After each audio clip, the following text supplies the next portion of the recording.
ایک گاؤں میں روی نام کا ایک غریب کسان رہتا تھا۔ وہ ہر روز اپنے کھیت میں بہت محنت کرتا تھا تاکہ اپنا گزارا کر سکے۔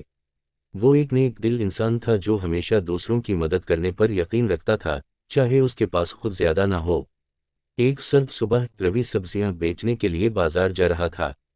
جب وہ کھیتوں کے بیچ سے گزرنے والے تنگ راستے پر چل رہا تھا تو اس نے دیکھا کہ زمین پر کچھ پڑا ہے۔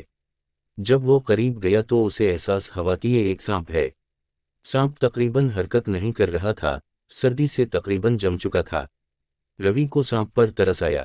بیچارہ، اس نے سوچا، اگر میں اسے یہاں اس سردی میں چھوڑ دوں گا تو یہ مر جائے گا۔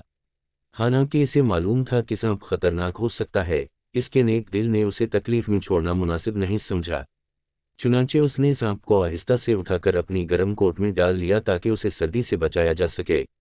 جیسے جیسے روی اپنی منزل کی طرف بڑھتا گیا، اس کے جسم کی گرمی نے سانپ کو زندہ کرنا شروع کر دیا۔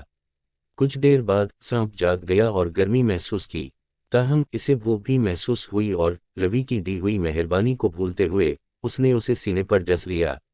روی کو تیز درد ہوا اور اسے احساس ہوا کہ کیا ہوا ہے۔ اس نے نیچے دیکھا کہ سانپ اب اس سے دور جا رہا ہے۔ تم نے مجھے کیوں ڈسا؟ اس نے تکلیف میں پوچھا۔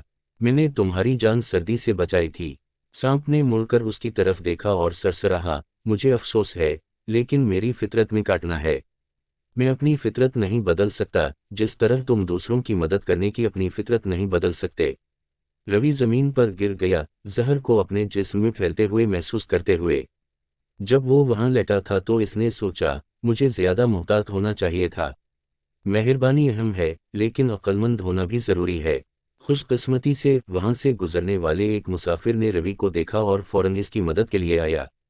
اس نے کاٹنے کے اوپر کپڑے کا ایک ٹکڑا باندھ کر زہر کے پھیلاؤ کو سست کیا اور اسے جلدی سے گاؤں کے حکیم کے پاس لے گیا۔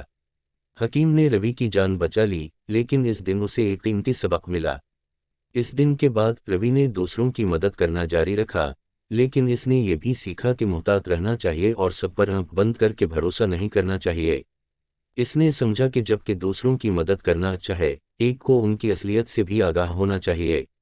کہانی کا اخلاق: مہربانی ایک خوبی ہے، لیکن اسے حکمت کے ساتھ متوازن ہونا چاہیے۔